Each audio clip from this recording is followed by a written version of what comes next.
think it's recording now. Hello, world, and welcome to another episode of Almandita, the Health Nut, home of not being afraid of who you are. And who I am is different than who I think I should be, and the same will go for you too. Anyway, haven't posted in a week, but over the span of that time, I've realized that I don't need to post anything if I feel like I have nothing important to say. I know this is kind of a vlog and or whatever the deal may be, but there's one topic that sticks in my head, and it has nothing to do with health, but more or less the mind. Education versus school. Now, I find myself and a lot of the other rest of the student population stressing over a grade or stressing over a test, and we're stressing over what I like to feel is monetized education. I don't know when the shift happened of good education to bad education. I have talked to my grandma, my parents, other educators, professors, so on and so forth, of how they were raised with education back in the day. And somewhere around the 80s or 90s, whenever the schools actually got rid of corporal punishment, I've learned is whenever things started to change. Whenever kids stopped getting paddling and the power shifted from the front of the classroom to the back of the classroom,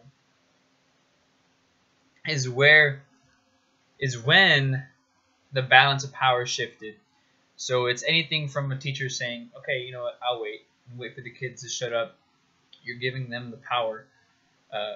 And then there's also a culture shift where the kids, us students, for the majority of the population, we feel, I guess, entitled, that we need to be respected, and we have a demand from the educators to treat us how we think we need to be treated.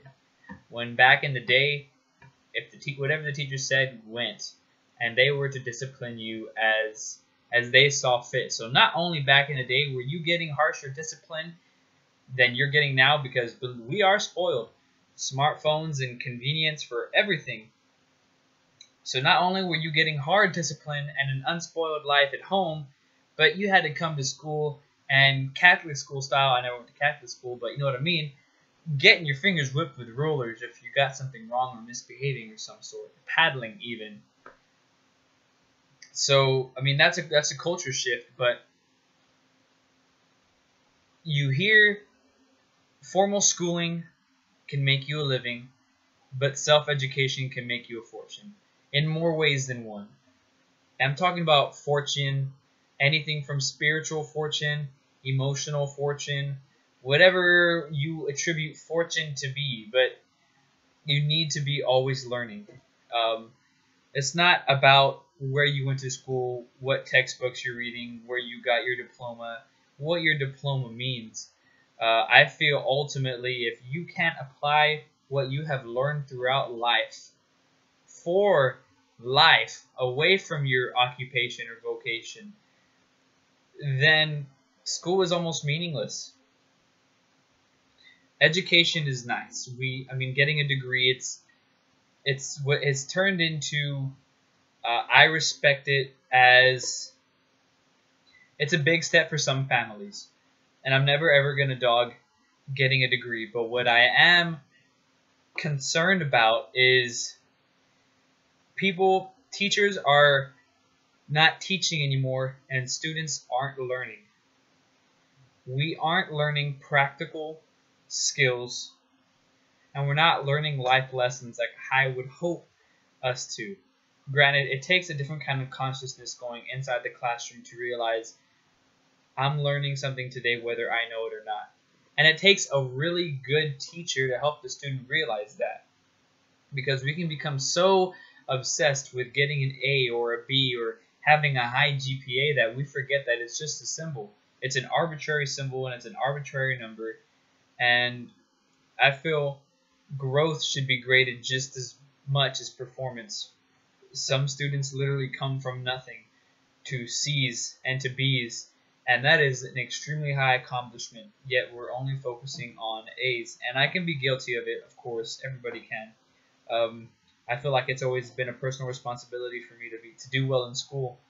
But understand that I go into the classroom thinking it's okay if I never use this information a day in my life. The fact that I have access to this resource that so many people in the world would kill for, that's what pushes me personally in school. There are a lot of kids, a lot of people who would kill to be in my position. Even though I'm going to a small college, A&M Kingsville, small college, D2, whatever. Even though the college isn't a huge state school or some big R1 university, people would kill for the position that I'm in. So it's almost disrespectful on my part if I'm not taking full advantage of it. That's how I see it.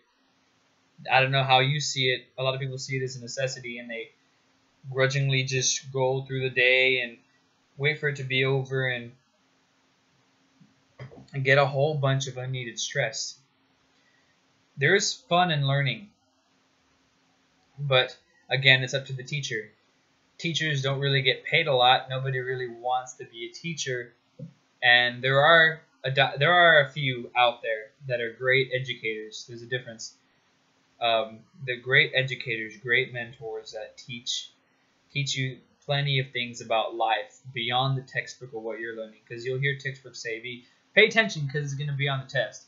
So what if it's going to be on the test? It's one test out of your entire life. That's not an excuse to forget your priorities or put things aside, or you know what I mean. But what does it mean beyond the test? What life skills are you teaching us beyond the test? You're teaching us to prioritize, and you're teaching us to pay attention and apply and critically think. I've had a few of those teachers, and then there are some that will keep bringing up the test every single day. Bring up the test, and after a while, any word test, and we cringe and we want to hide. So I believe that the power can be put back in education when teachers are excited to teach and students are excited to learn. When it's not about how much money you're going to make, what degree you're going to get, where you are going to be in life. The fact that you have access to these resources is amazing in itself. To learn about the human enterprise, what we as humans have done over the course of history, from wars to art, music, exercise, medicine, whatever the case may be, literature. It's exciting. Personally, I wish I could live 1,000 lifetimes. Well, I mean, depending on what you believe in, we probably are. But I wish I could just press a restart button right when I die and come right back to Earth so I can learn something else, right? Like, there's not enough time to learn so many things that the world has to offer. That's the way I see school. That there are some people studying veterinary medicine. There are some people studying business, art history. Some people are being chemists, and that's exciting to me.